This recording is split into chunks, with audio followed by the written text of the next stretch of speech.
오늘 본문 21절에 요시야가 백성에게 명령하는 것으로 시작됩니다. 우리가 열왕기하 22장부터 23장 두 장에 걸쳐서 여호와의 요시야 왕의 종교 개혁에 대해서 살펴보고 있는데요.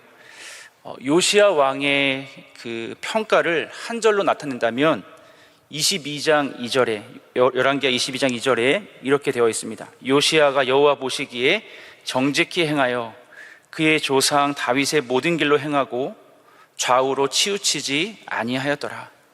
이 열왕기서에서 유일하게 좌우로 치우치지 않았다라고 평가하는 왕은 요시야 왕입니다. 그는 8살에 등극했고 31년 동안 유다를 통치했던 왕입니다. 정말 좌우로 치우치지 않았고 하나님 보시기에 정직한 왕이었습니다. 그는 성전을 수리했고요. 성전을 수리하다가 율법책을 발견했고요. 이 율법책이 읽혀질 때 옷을 찢으면서 통곡했던 왕이었습니다. 더욱이 유다와 이스라엘 안에 있는 그 우상들을 제거하는 또 개혁도 단행했습니다. 오늘 본문 21절에 요시야가 이 백성들에게 명령하는 것으로 시작되는데 이렇게 되어 있습니다. 21절입니다. 이 언약책에 기록된 대로 너희의 하나님 여호와를 위하여 유월절을 지키라. 이 한 구절이 바로 요시야의 종교 개혁을 요약해 주는 것 같습니다. 이 언약책에 기록된 대로 너희 하나님 여호와를 위하여 유월절을 지키라. 여러분, 요시야 개혁의 핵심은 바로 말씀으로 돌아가는 것이었습니다. 그는 언약책, 즉 율법책을 기준으로 개혁을 했습니다. 어제 본문 23장 2절 하반절에 보면요, 왕이 여호와의 성전 안에서 발견한 언약책의 모든 말씀을 읽어 무리의 귀에 들리고, 또 3절에 왕이 그 단 위에 서서 여호와 앞에서 언약을 세우되 마음을 다하고 뜻을 다하여 여호와께 순종하고 그의 계명과 법도와 율례를 지켜 이 책에 기록된 이 언약의 말씀을 이루게 하리라 하며 백성이 다 그 언약을 따르기로 하니라. 아마 학자들은요, 이 언약책이 신명기나 아마 신명기의 한 부분일 것이라고 말하고 있습니다. 개혁은 하나님의 말씀으로 돌아가는 것입니다. 개혁의 기준은 하나님의 말씀이고요, 개혁의 시작도 하나님의 말씀입니다. 하나님이 하시는 그 개혁, 그것은 말씀이 인도하고 또 말씀이 주도하는 개혁을 하는 것이죠. 왕이 이 발견된 하나님의 말씀을 읽고 그 백성들이 그 말씀의 귀를 들리고 있습니다. 온 백성이 그 말씀 안에서 언약을 세우고요, 순종하기로 결단하는 것이죠. 요시야 왕은 하나님의 말씀의 권위를 철저하게 인정했고 그 말씀을 신뢰했습니다. 사랑하는 여러분, 성도가 회복되는 유일한 길은요, 하나님의 말씀에 있습니다. 바로 하나님의 말씀 앞에서 나 자신을 세우는 것이죠. 말씀을 읽고 또 말씀을 듣고 또 그 말씀에 순종하여 지킬 때에 우리의 영혼이 살아나게 됩니다. 말씀의 길이 있고요, 이 말씀의 능력이 있고 말씀의 정답과 해답이 있습니다. 말씀에 충실했던 이 요시야 왕처럼 우리에게 요구되는 삶은 바로 말씀으로 돌아가고 또 말씀에 충실하게 순종하는 삶입니다. 또한 요시야의 신앙 개혁은 하나님 여호와를 위하여 이루어졌다라고 합니다. 여러분, 개혁의 목표가 무엇일까요? 이 개혁의 목표는 바로 하나님입니다. 신앙의 개혁은 하나님께로 돌아가는 것이고 하나님을 바로 알고 이 하나님을 경외하는 것이죠. 하나님과의 관계가 회복되는 것입니다. 기록된 하나님의 말씀을 통해 우리는 하나님을 위한 삶이 어떤 것인지, 그 삶이 무엇인지를 구체적으로 알게 됩니다. 우리가 돌아가야 할 대상은 바로 하나님 한 분뿐입니다. 자칫하면 우리의 신앙 개혁이 하나님과 상관없는 일이 될 수도 있습니다. 요시야가 성전을 수리하고 또 율법책을 발견하고 율법책을 읽었습니다. 그러나 그 일들이 자칫하면 하나님과 상관없는 일이 될 수도 있는 것이죠. 하나님을 위해서 우리가 무언가를 한다고 하지만 나의 의와 나의 만족을 위해서 우리가 개혁을 한다면 그 개혁의 목표가 잘못된 것입니다. 그 개혁의 목적은 바로 하나님 그분이어야 하는 것이죠. 하나님과 관계가 회복되고 또 하나님 중심으로 신앙이 세워져 가는 것, 이것이 개혁의 핵심입니다. 신앙의 개혁을 통해 우리가 맛봐야 할 것이 있다면 바로 하나님의 영광이고요, 우리가 또 경험해야 할 것이 있다면 하나님을 경외하는 것이죠.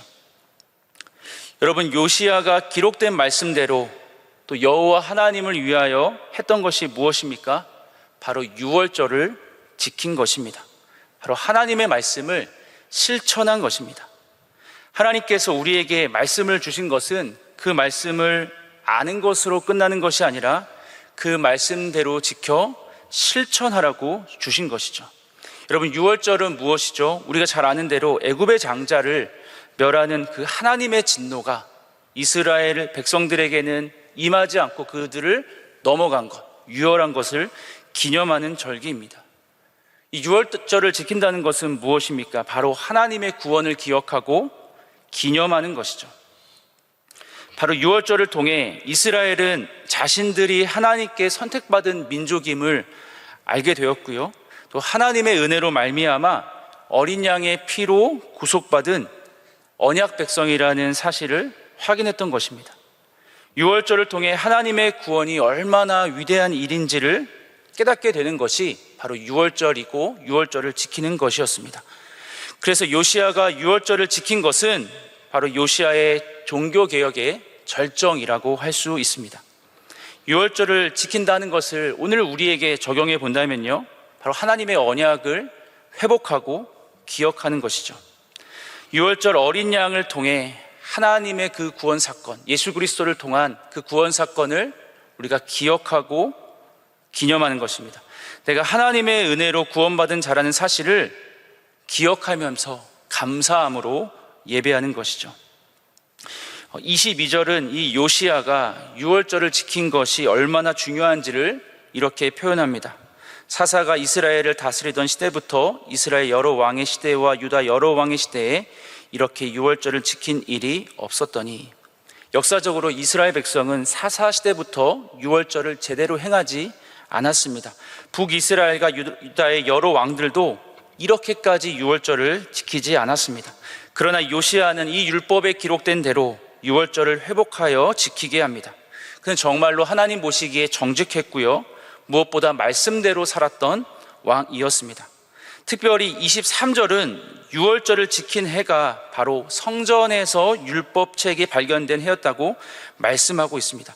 요시야 왕 18째 해에 예루살렘에서 여호와 앞에 이 유월절을 지켰더라. 무슨 말입니까? 요시야가 말씀을 발견해서 듣고 난 이후에 바로 유월절을 지켰다라는 것입니다. 그는 시간을 끌지 않았습니다. 바로 즉시 말씀에 순종했습니다. 유다의 왕으로 유월절을 지키는 것이 얼마나 중요한지 알고 있었습니다. 구원받은 언약 백성의 정체성을 회복하는 것이 그들에게 가장 시급하고 중요하다는 것을 그는 알았고요, 그것을 실천했다라는 것입니다.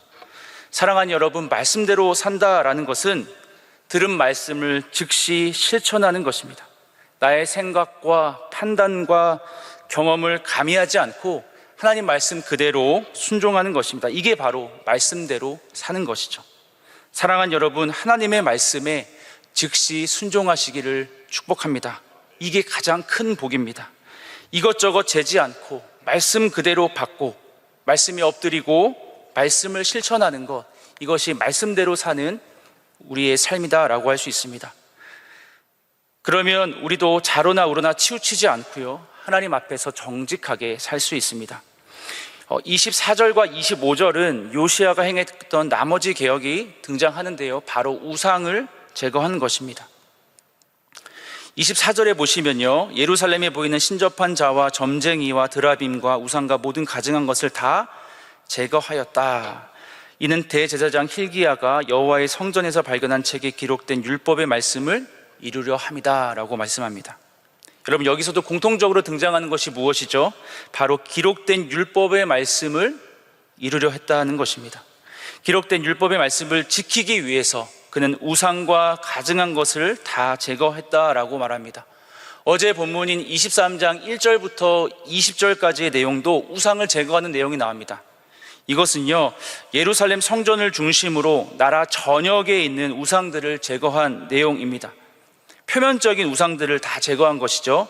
24절에서 제거한 우상들은 내부적으로 예루살렘 공동체와 가정과 개인의 삶에 침투한 가증한 것들을 제거한 내용입니다. 여러분, 하나님의 말씀대로 산다라는 것은 우리 안에 있는 우상들을 제거하는 것입니다. 하나님보다 더 사랑하는 그 우상들, 하나님과 나 사이를 가로막는 그 우상들을 제거하는 것이죠. 우상을 제거하지 않으면 우리는 하나님을 섬길 수 없고요, 그 하나님을 사랑할 수 없다는 것을 우리는 잘 알고 있습니다. 여러분, 오늘 나의 내면 속에서 제거해야 할 우상은 무엇입니까?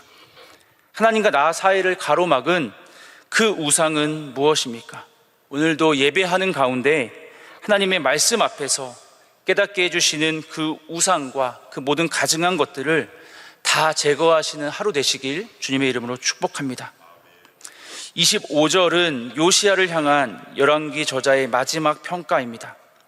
요시야와 같이 마음을 다하며 뜻을 다하며 힘을 다하여 모세의 모든 율법을 따라 여호와께로 돌이킨 왕은 요시야 전에도 없었고 후에도 그와 같은 자가 없었더라. 요시야는 말씀대로 살았고 하나님 앞에서 정직했습니다. 말씀을 바로 실천했던 왕이었고 아주 사소한 우상들까지 제거하는 사람이었습니다. 마음을 다했고요, 생명을 다했고 힘을 다 기울여서 모세의 모든 율법을 지키며 우리 여호와께로 돌이킨 왕이었습니다. 이런 왕은 요시야 전에도 없었고 후에도 없었다라고 말씀합니다. 최상급의 칭찬입니다.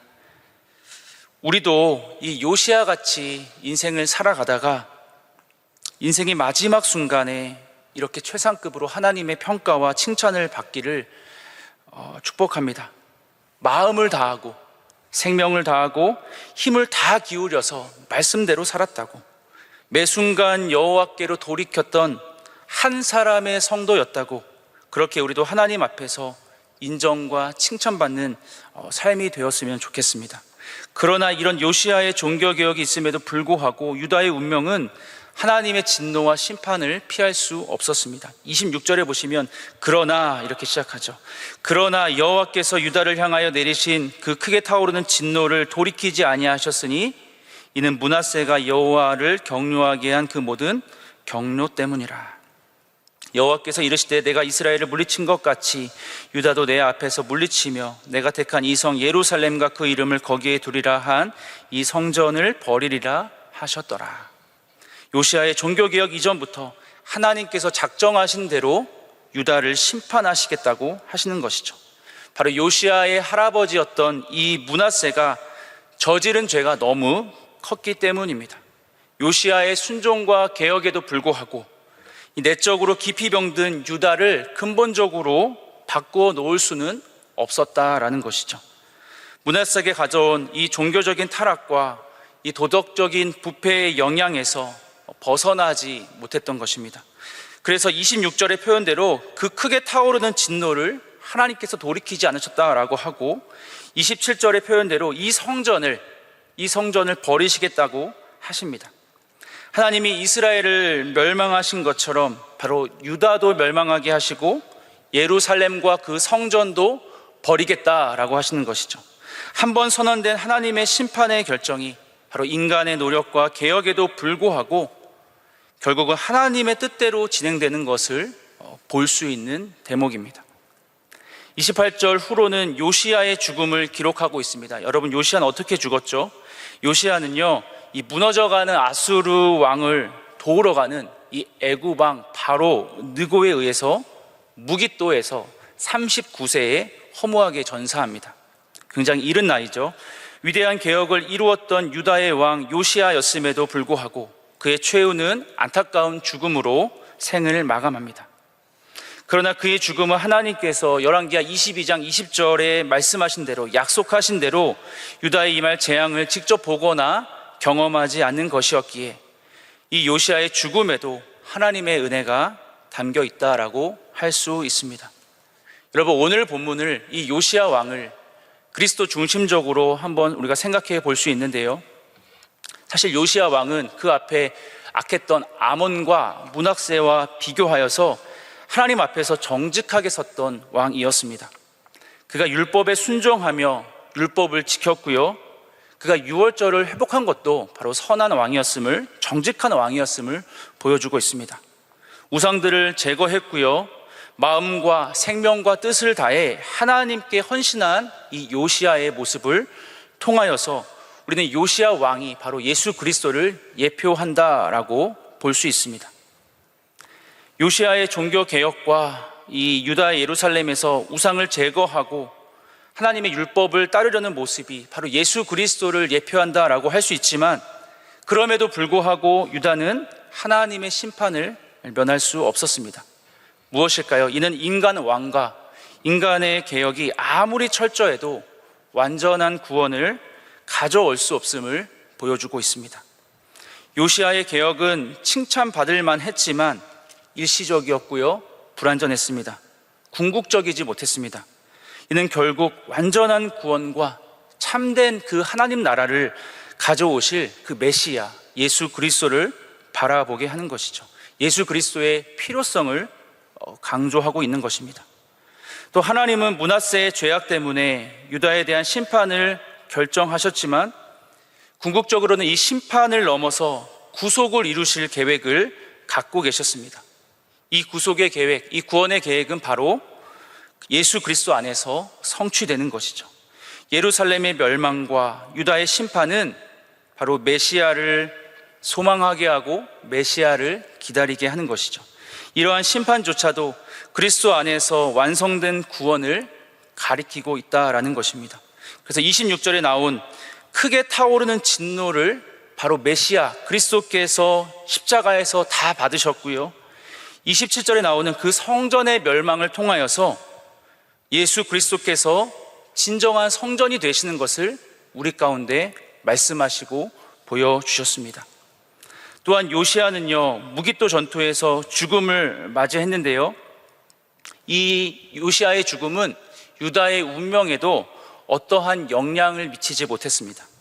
그의 죽음은 비극적이었고 또 이스라엘 역사에서 더 이상의 개혁을 이루지 못한 한계를 보여주죠. 그러나 요시야의 죽음과 반대로 예수 그리스도의 죽음은 온 인류의 죄를 위한 완전한 희생이었습니다. 그리고 하나님의 구속 계획을 완성하는 아주 중요하고 결정적인 사건이었다라는 것입니다. 요시야의 죽음이 유다를 구원하지 못한 반면에 우리 예수 그리스도의 죽음은 모든 신자들에게 생명과 구원을 주었습니다.